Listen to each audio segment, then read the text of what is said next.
All right, so today we got, what do we got? Ex-CIA officer breaks down spy movies. Dude, I've been watching this video a lot. Dude, John Kiriakou has like been popping up everywhere though. Like actually everywhere, dude. So we're gonna watch a John Kiriakou video. People love to go watch CIA movies. Not well, I need to restart it actually. CIA people love to go watch CIA movies. Not because they love necessarily the CIA movies, but they love to criticize them. Hi, I'm John Kiriakou, former CIA.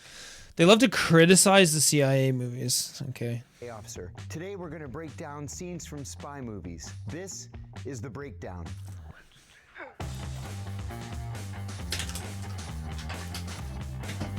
The Man from U.N.C.L.E. We'll leave you I've never seen this movie. to get acquainted. All right. Give my regards to Nina.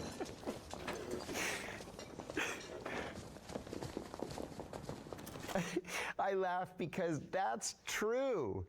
We always overdo it. I worked for a station chief one time who had never been an operations officer. She had been a paper pusher, and they made her the chief of a big station. There was some nuclear scientist in town. She sent an all-hands email around the station saying, everybody's got to go try to recruit this nuclear scientist. Figured out what hotel he was staying in, and we went to the bar. Bro, I'm gonna just say, all hands emails are the most obnoxious thing ever. Dude, people will send all hands emails and they would be like, oh my God, this is life or death. You have to respond to this email. Everyone has to attend these things. And then you show up and you're like, what the fuck am I here for? You just see a bunch of other dudes. We're just standing around, like just twiddling our thumbs. Our thumbs are up our ass. Like we have nothing to do. Every single time an all hands meeting is called, that's basically what ends up happening. They make it seem life or death, and then you show up and you're just like, so we're gonna move this vase from this table to this table. All right, guys, thanks for attending. Like it's just so bad, actually. Because where are you gonna go? You can't just like ask what room he's in and go up to his room and invite yourself in. So we're all sitting in a bar. First of all, this nuclear scientist was from a Muslim country, and so he's not gonna be in the bar of all places. And as it turned out, every Muslims single not drink? seat at every single table in the bar was occupied by a CIA officer. And then when we decided this guy's not going to come in here for a drink, literally everybody in the bar got up at the same time and walked out. And the whole thing was a failure and an embarrassment. What would motivate you to become the CIA's most effective agent? I concluded it must be to Henry counteract Cavill? the humiliation of knowing your Jeez. balls are at the end of a very long leash held by a very short man. Yeah, I know that this movie was a comedy and it was a lot of fun, but that's also an accurate portrayal of a hostile operational meeting. We've all been in meetings like that, where you're trying to intellectually one-up each other. Maybe you'd like to recruit him, he'd certainly like to recruit you. If you're gonna make a threat, you have. But the movies that are like comedies though, like low key, like or like a comedy or like a ploy, like a comedy on CIA or a comedy on FBI or like a comedy on like cop shows, I promise you are probably more accurate than actual like shows based off the actual thing, right? Like if, let's say like take a cop for example, right? A comedy show based off a cop is probably going to be more accurate, a more accurate representation of what actually goes on in that workforce than like making a movie like called Cops or something like that. I promise you. To be able to follow through on that threat. But these kinds of meetings, yes, literally happen every single day. The night manager. If you're content, I suggest we process the second half of the payment. I'm entirely content. Good. Isn't that the guy from House? Pause here. This to me looks like a clandestine transfer, goods for money. Could be anything. Could be anything from equipment to weapons to drugs. But this is normally how something like this would happen. Let's skip ahead. Jesus.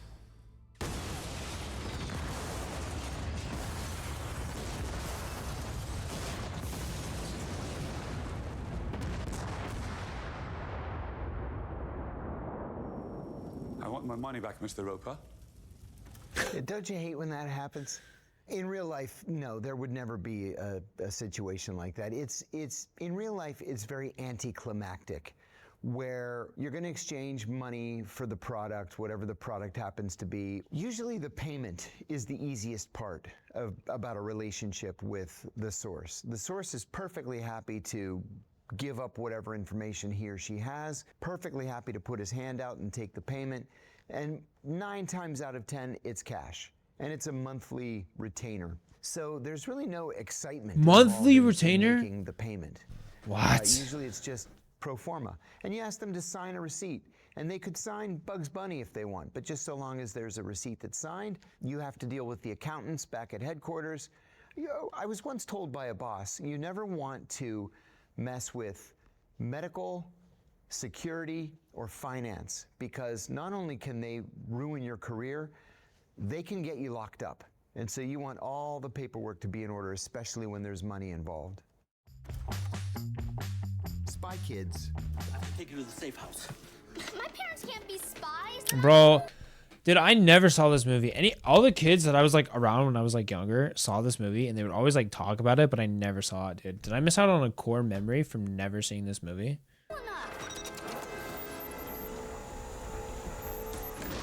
That's cool. Pause here. There are certainly safe houses all over the world.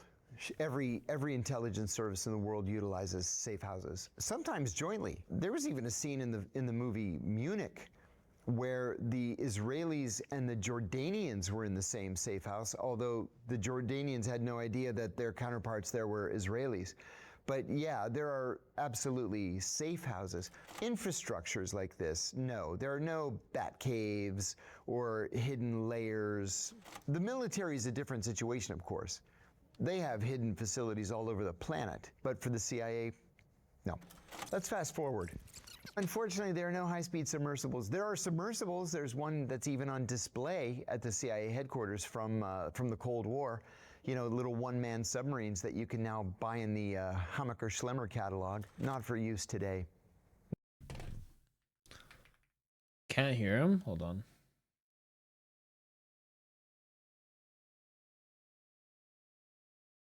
Not All right. unless you're Let me know if you can hear him member now. of drug cartel. Skyfall. I'd like to start with some simple word associations. Just tell me the first word that pops into your head. For example, I might say day, and you might say Wasted. agent, Provocateur. woman, Perfect. Provocatrix. heart. Target. Pause here. Bond is undergoing a psych evaluation in this scene, something that every intelligence officer has to go through. You have to be sane in order to go overseas and carry out these operations. Just after the 9/11 attacks, when one of the CIA Counterterrorism Center branch chiefs approached me and asked me if I would go overseas for a short-term mission. And I said, yeah, sure. I said, why don't you ask Dave to go? He covers this issue. And the chief said, oh, Dave went nuts. He didn't pass the psych evaluation. So I saw Dave. I said, hey, Dave, I'm going to go to this country and do this operation. We should probably huddle and you can brief me on it. I said, sorry to hear you went nuts. And he said, yeah, what are you going to do? It'll pass. I'll be okay. I'll be back up and at him. And What? Sorry you went nuts. Yeah, it's okay. I'll be back and at him. What the fuck, in dude? 6 months, I was like, okay, whatever. What I the don't know how nuts fuck? He was clearly too nuts to go overseas. Everybody does these psych evaluations. You have them pre-employment. You have one 3 years after you're hired, and then every 5 years for the rest of your life, unless you do something overseas that requires maybe a little bit of intermediate intervention. Like maybe you beat the hell out of somebody at a traffic stop or make a particularly inexplicable, stupid decision. In an MK operation. Ultra You're side gonna have to get effects. with True, the dude. shrinks What the and, fuck? and work it out with Actually them. true. Let's fast forward. 007. Ticket to Shanghai, documentation and passport. Thank you. And this.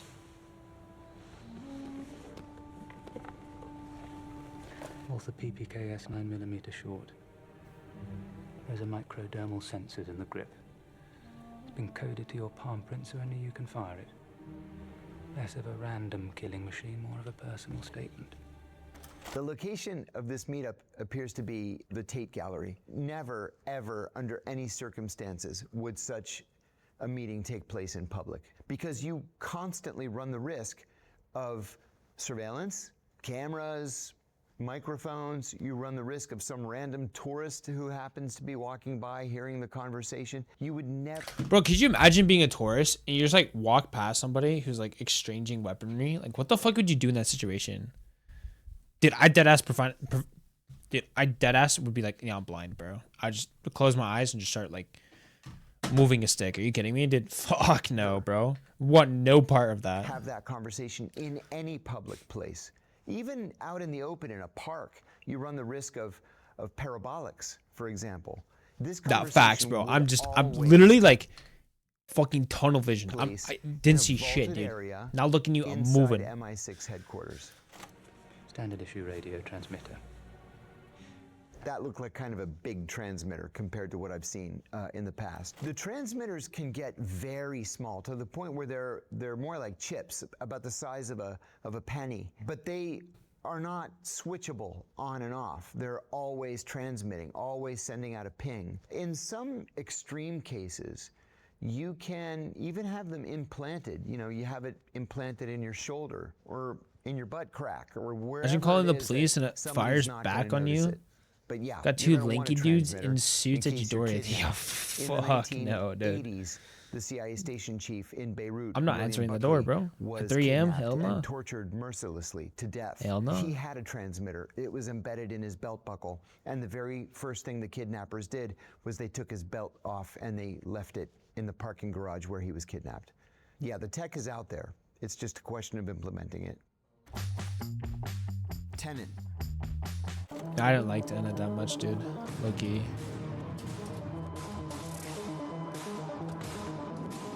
Pause here. It's almost unheard of for a CIA officer to directly infiltrate a group, especially a terrorist group.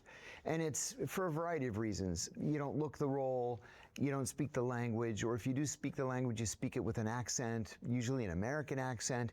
So what is normally done is you recruit a person who's either already in the group or is able to penetrate the group, and then you carry out your operations through that person, through that cutout. So to switch badges on a uniform, that's nothing that I've ever heard of. Let's fast forward. We live in a twilight world. We live in a twilight world. And there are no friends at dusk. You've been made. This siege is a blind for them to vanish you.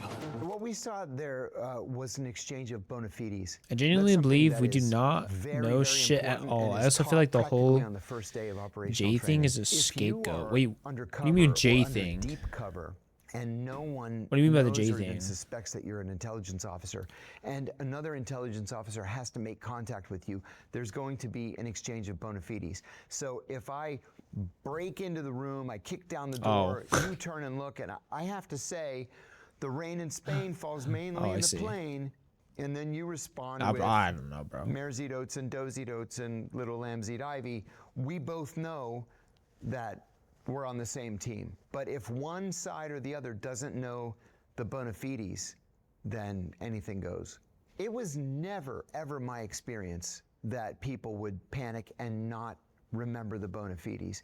It's so drilled into you in training, you almost can't forget. And in addition, you have to remember that people hired by intelligence services, any intelligence service, especially in an operational position, you have to be somebody who has sociopathic tendencies, right? You have to be very cool undercover. There's kind of a famous Everyone's too aware about story it. of the astronaut Neil Armstrong Definitely just a scapegoat now. taking over from Buzz Aldrin as they're landing the Apollo module on the surface of the moon. Buzz Aldrin's heart was racing, and he was afraid that he would crash it into the surface of the moon. And instead, Neil Armstrong took over, and NASA detected that as he was getting closer to the surface of the moon, his heartbeat actually slowed down. That's not normal. But that's the kind of person that an intelligence service would want to recruit. His heart. Somebody who, Wait, so not just is his cool heartbeat undercover, but it slowed down because he's fucking has psychopathic tendencies. is cool under pressure What and the becomes hell? even more cool under extreme pressure.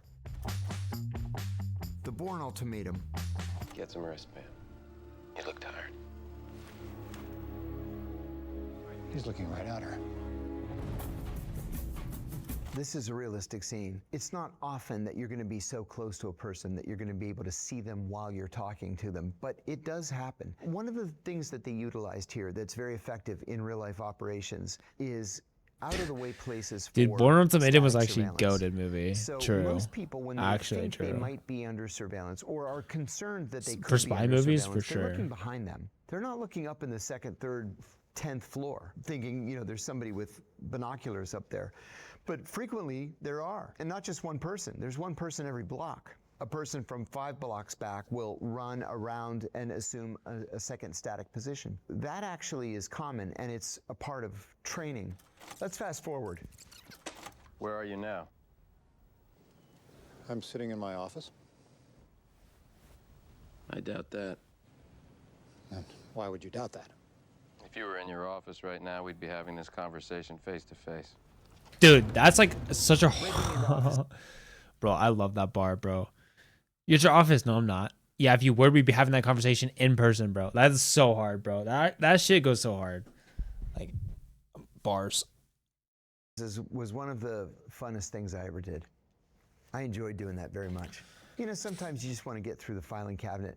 Sometimes it's longer term. You want to plant a bug or a camera, although cameras were unusual. But yeah, breaking into an office, sure. People do that all the time.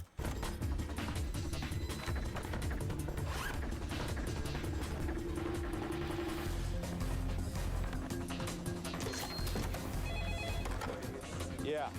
Wills, check my office. Requesting picture of my What's going on? We need building security up here.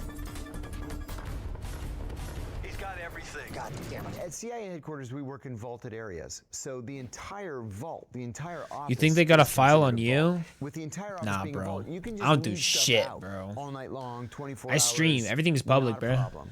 Working in a satellite probably, office, I working in a guess. station, whether it's domestic or foreign, nothing is considered to be an open vault like it is at headquarters. And so if there's nobody in the office, literally everything has to be locked up. You remove your hard drive from the computer, you put that in the safe, all your paper files, and you try to keep paper to an absolute minimum. That's all kept in the safe. And the safe is one of these like really heavy duty steel, multiple reinforcement kind of, you know, classified safe. Not like this that you can just, you know, pick it and steal the files. Agent Cody Banks. Mary had a little lamb. Dude. Its fleece What a throwback. Yo, Cornell, thanks for the follow, bro. picked a peck of pickled peppers. Bubblegum in a dish. How many pieces do you wish? Oh my god, bro. This movie's a throwback, bro. One of the things that struck me was the way Frankie Muniz smiles all the time. He's so excited to be a part of this operation. And that's exactly how we were. The first time I ever went to the That movie was the coolest to me. 13, dude. The vice president. I don't think I ever saw it, bro. I missed out on so many of these movies. I'm 25 years old, and they are there Do I to remember this listen movie? to me and what I have to say. 2003 is when it came out? Oh and my I couldn't god. stop thinking, my buddies from high school would never believe in a million years what I was doing right now. There most certainly is a world where children are recruited to be intelligence officers. Movies in the Not 2000s United States, and the not anywhere 2010s in can never be Western- top. Dude, okay, actually, I had a conversation with this, by the way. Okay, so I actually watch a lot of like TV. And if you take anime aside, right? You just put anime aside. Nothing beats 2010s TV shows. Nothing, bro. You got Modern Family, one of the best sitcoms. Newer, one of the best sitcoms. Game of Thrones. Start of Rick and Morty. Fucking Breaking Bad. Like, dude, nothing defeats the 2010s or late 2000s TV shows. When did Avatar The Last Europe Airbender even, come or out? the Western world. But the Russian. When did Avatar The Last Airbender come out. Around 2005. Yeah. Dude, like, I'm telling you, like, mid 2000s to like 2010. Dude, so fucking goated, by the way. So goated. The Wire. Yeah. Sopranos. Lost. Dude, nothing beats that. I looked at all the TV shows that came out now. Look, wait, can I just search this? Okay, what are the top rated TV shows now? Okay, let's be honest. Okay, how many of you actually saw Spider Noir? I haven't seen it. Okay, in 2020s.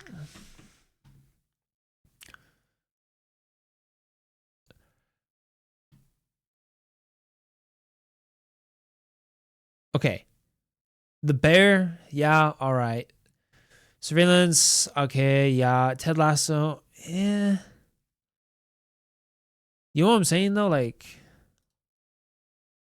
here, what if I do this? IMDb. Let's take a look at this. How do we go to the top of all time?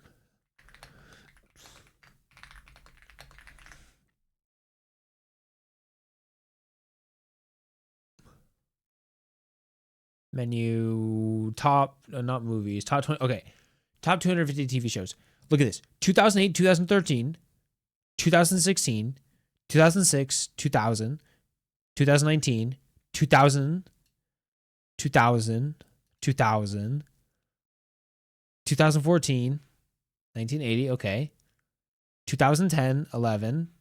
I mean, we're excluding anime, so anime is not on this list because I think a lot of good animes being released now. But look, not 2013, Rick and Morty, Sherlock 2000, Better Call Saul 2000, Office 2000. Bro, you like can't get you, like. Is there any shows that okay? I guess Dexter. Wow, Dexter Resurrection's 35. It's a 9. Are you shitting me, dude? I have not seen that. Wow. Okay. I guess The Pit. Are these real ratings? Huh. Dude, 100%. Dude, HBO used to be the shit, and now it's just like... have long had a program where children are recruited as part of what is called the illegals program. In my own The Pit is actually sit though. Okay, I've never heard of The Pit. What's that about? Just 2 years ago, a group of illegals was broken up by the FBI. They were all arrested, charged with espionage, and then traded for American spies, kind of like the old Bridge of Spies idea from the Cold War. They just sit for years until their expertise is needed. There was a television series on Netflix called The Americans. It was 100% true to life in following. Show about the ER, but actually mostly medical accurate. Oh shit. A family in the illegals program, and toward the end of the series, the children were finally activated. There was something. Actually, can I just rant about something? Okay, do you know how? Okay, look, listen. This goes back to like the 2010 thing. All right, Netflix used to be so goated, bro. Oh my god, you would hop onto Netflix, you'd pay like $10 a month, and you would have basically any show you ever wanted. It didn't matter. You would have like almost all the shows, and all the shows were really good. It was $10. You could share passwords, and it was great, right? Nowadays, oh my god, is it just so miserable? It's like, dude, streaming services are basically just cable now. Oh, you want to watch How I Met Your Mother? You can't watch it on Netflix. You have to watch it on Hulu. Oh, but Hulu, if you account share, you can actually watch it on Hulu because it has to be tied to the house that owns the account. Like, oh, you want to watch this show? Well, this show's, you have to have this. You have to pay for Prime Video, which is $6 a month to have to watch ads. What the fuck are we doing, bro? It's so annoying to just watch these shows on like 18 different fucking platforms. Like back in the day, my family was like, oh, we can't do cable because we can't pay for this channel, right? And I was like, that's stupid. But now basically this is the same fucking thing just with streaming services, dude. You have to get like the fucking blue roof to get this one show with ads and then pay $15 a month. Like, are we so fucking for real, dude? Oh my God, it pisses me off. something like 16, 17 years old. But we wouldn't do it in the United States. At the same time, the Russians absolutely do. Mission Impossible.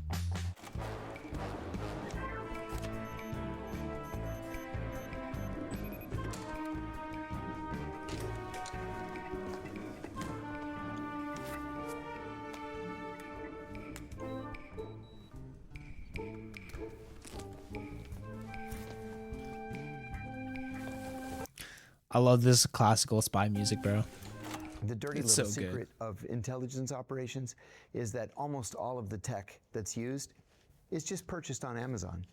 It's easier, What? it's faster, and it's far cheaper just to buy something that has already been invented and manufactured than to reinvent the wheel and start from scratch. Let's fast forward. So Amazon is the #1 distributor of spy equipment. What the fuck, dude? This is just so unrealistic. It's very cool, and it's very cool to see it, implemented. But in real life, this stuff just doesn't exist. You couldn't buy that on Amazon. You might be able to get a green screen for $20, but that's about as close as you're going to come. What would happen in real life is you would spend 6 months working to recruit the guard, or recruit somebody close to the guard so that you could get whatever it is done that you needed to get done. 24. I never saw 24. 24.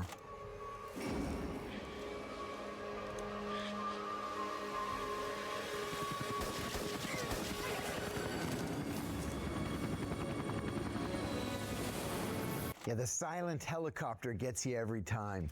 It's a good thing nobody could hear that helicopter from 50 feet away. There are a lot of shows, especially on regular broadcast television, that just don't work. There was one called Covert Affairs. Oh my God. It was the worst CIA show I've ever seen in my life, where this analyst just walks into the Oval Office and says, "Madam President, I need to take out a hit on someone." It's like, first of all, you're under arrest for just barging into the Oval Office. Who do you think you are? Just walking into the...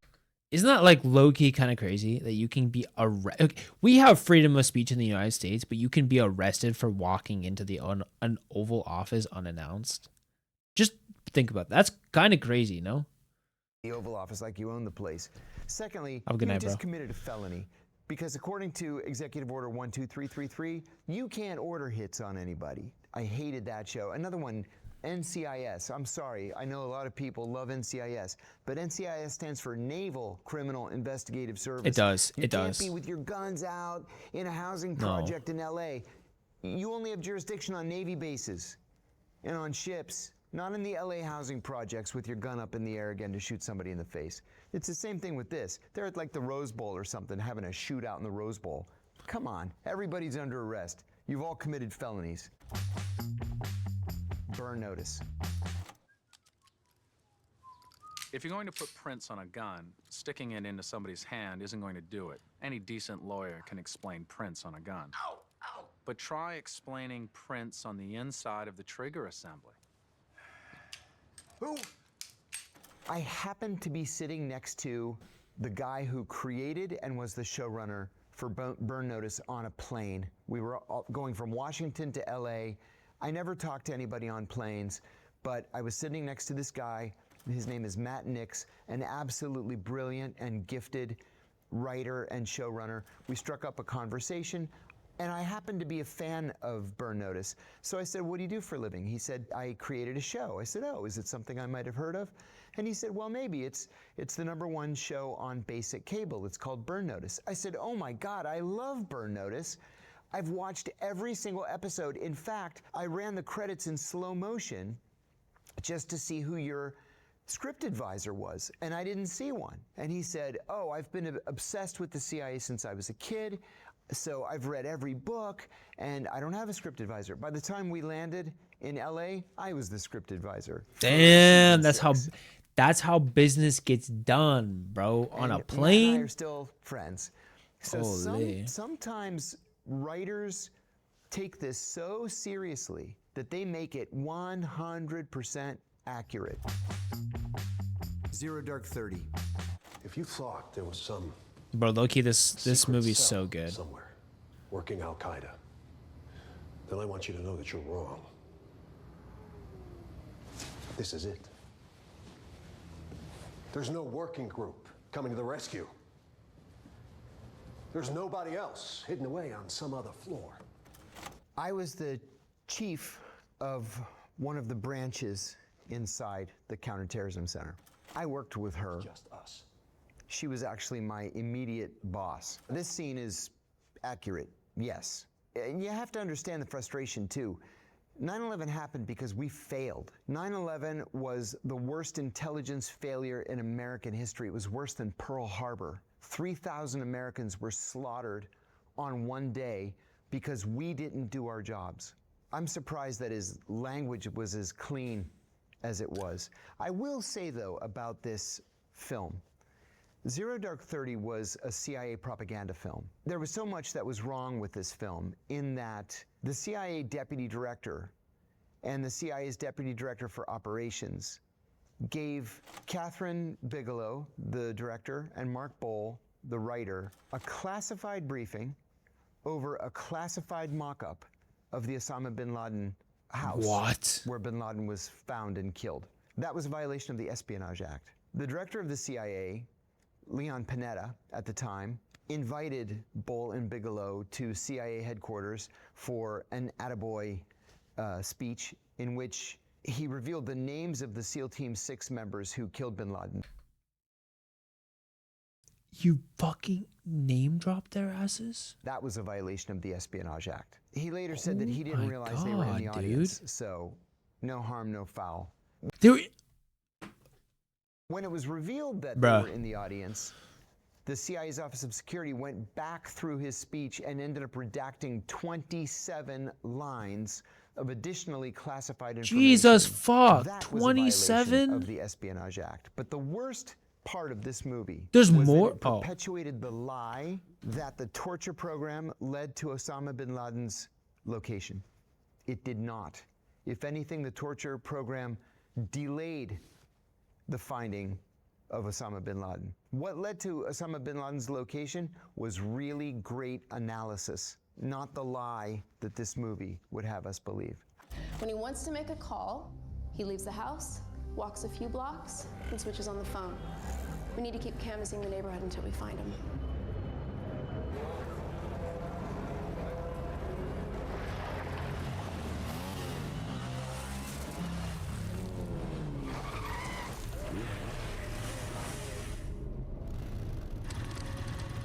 We got a shooter. You're plat 1 now, That's bro. right Chill out. CIA Yo, chill out, bro. training.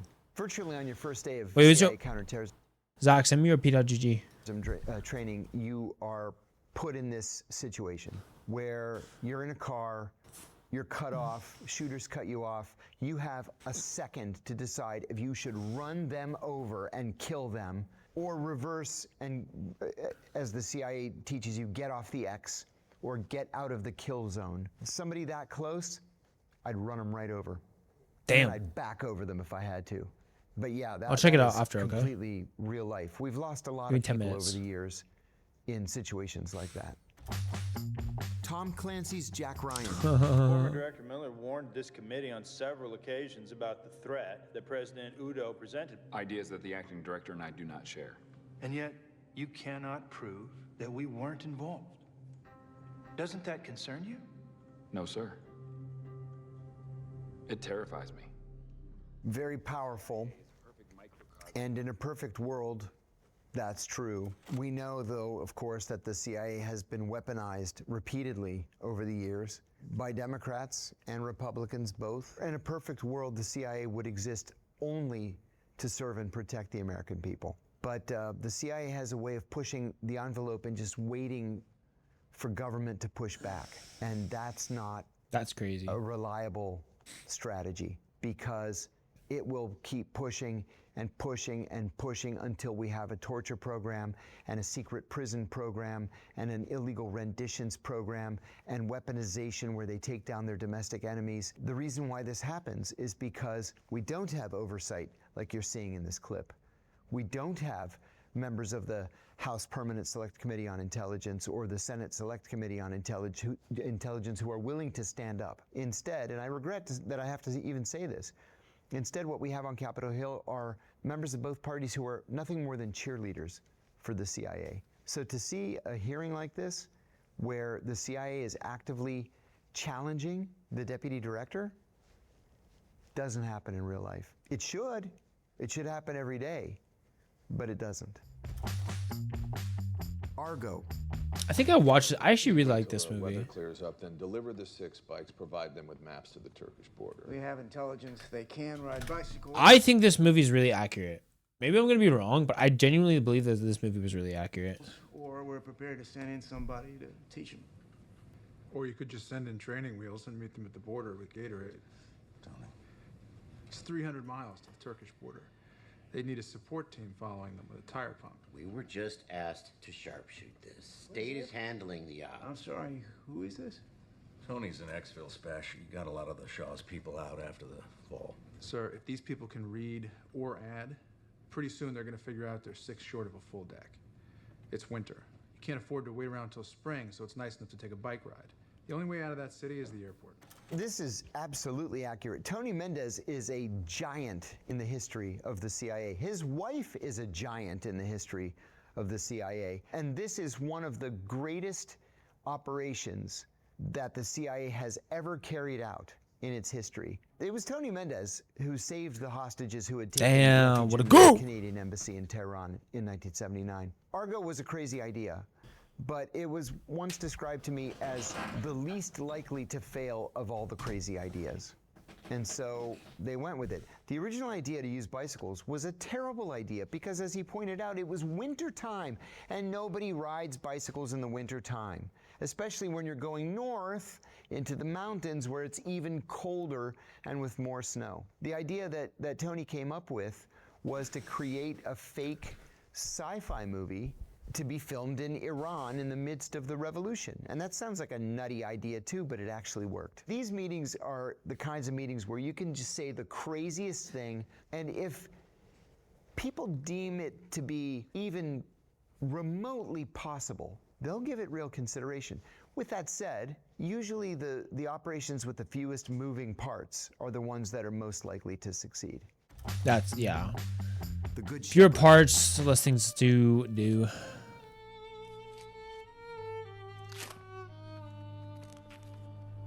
First of all, certainly books like that exist. They're called CDs, or concealment devices. There are some CDs that you're just assigned. Like, here's some CDs for you. Use them for whatever you want to use them for. Some are big enough you can put a gun in. So yeah, absolutely they exist, and every CIA officer has access to them. The part where he's looking at the copy of Ulysses is a little bit Hollywood fabulist, in that he's looking for an anomaly in the placement of the book. And it was placed just ever so slightly differently from all of the other books. It looks like, you know, this is a collection of really classic pieces of literature. But the binding was different. It was newer on Ulysses, and it was just sitting up ever so slightly higher than the other books.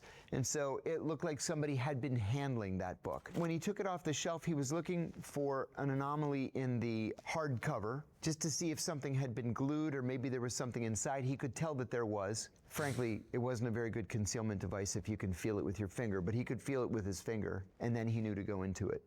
I just wanted to hear something from you that was true.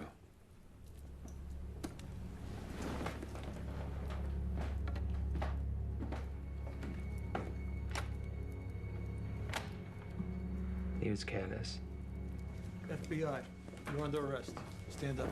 It's not outside the realm of possibility that he would have confronted somebody directly like that. And unfortunately, you know, over the last 30 years, this has happened a number of times. The traitor Aldrich Ames, the traitor Robert Hansen. One was a CIA counterintelligence officer. The other was the chief of FBI counterintelligence. And here they were both working for the Russians. Can you imagine? The chief of CIA counterintelligence and FBI counterintelligence both working for the Russians. So it happens every once in a while. On the other side of that, we talked earlier about the Russian illegals program I know an illegal, a former illegal. He was trained in East Germany, sent here as a sleeper. He settled in Brooklyn, lived in Brooklyn for 20 years. Fucking Brooklyn. Did what he was supposed to do, just get a job as a normal American would. Didn't speak with any kind of an accent. But he fell in love with a woman, and they got married, and they had a little girl. And he told me as soon as he saw that baby for the very first time, he knew he could never go back. One day, he was activated, and he didn't respond to the activation. And so he's on the subway one day right here in New York, and he said the subway didn't have very many people on it, but this guy walked right up to him, grabbed the strap, leaned over and said, "You know that if you don't go home, I'm going to have to kill you." And he said rather than go to his destination, he went directly to the FBI's New York field office, and he said, "I am a KGB sleeper. I've been activated, and I don't want to go home." And now he lives here in New York with his wife. His daughter's in her 20s. The Russians never tried to kill him. But, you know, sometimes things like this happen. Captain America. That's crazy. That's fucking crazy, dude. Yo, W video though. I bet. I'm gonna get some water and then I'm gonna queue up. The Winter Soldier. We'll play a couple more games. Yep.